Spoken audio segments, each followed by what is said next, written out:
রাতের অন্ধকার, হঠাৎ দরজায় পানির ধাক্কা। ঘুম ভাঙতেই দেখা গেল পুরো ঘর পানির নিচে। একজন মা এক হাতে সন্তান, অন্য হাতে প্রয়োজনীয় কিছু কাপড় নিয়ে ছুটছেন নিরাপদ আশ্রয়ের দিকে। এই দৃশ্য কি শুধু একটি পরিবারের? না, এটি আজ হাজারো মানুষের বাস্তবতা।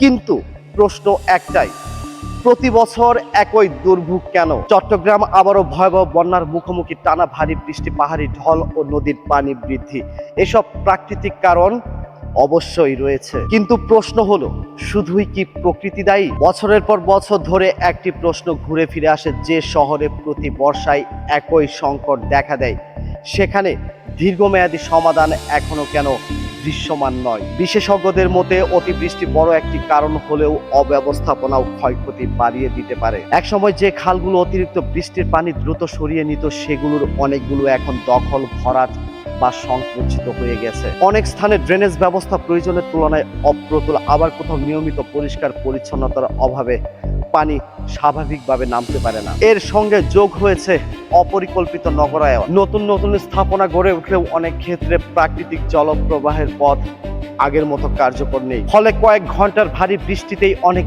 এলাকা পানির নিচে চলে যায়। সবচেয়ে বড় কষ্টে পড়েন সাধারণ মানুষ।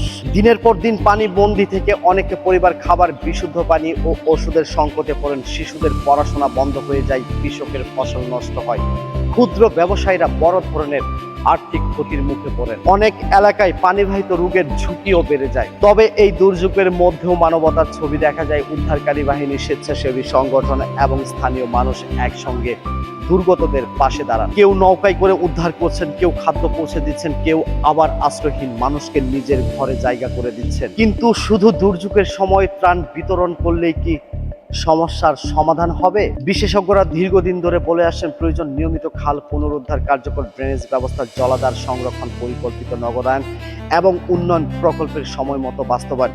তা না হলে প্রতি বর্ষায় একই দৃশ্য, একই কান্না আর একই দুর্ভোগ বারবার ফিরে আসবে। বন্যা একটি প্রাকৃতিক দুর্যোগ হতে পারে, কিন্তু সেই দুর্যোগ কতটা ভয়াবহ হবে তা অনেকটাই নির্ভর করে আমাদের পরিকল্পনা, প্রস্তুতি এবং দায়িত্বশীলতার উপর। তাই এখন সময় শুধু ক্ষয়ক্ষতির হিসাব করার নয়, ভবিষ্যতের জন্য কার্যকর সমাধান খুঁজে বের করার। আপনার মতে চট্টগ্রামে বন্যার জন্য শুধু প্রকৃতি দায়ী, নাকি অব্যবস্থাপনাও বড় একটি কারণ? আপনার মতামত কমেন্টে জানান।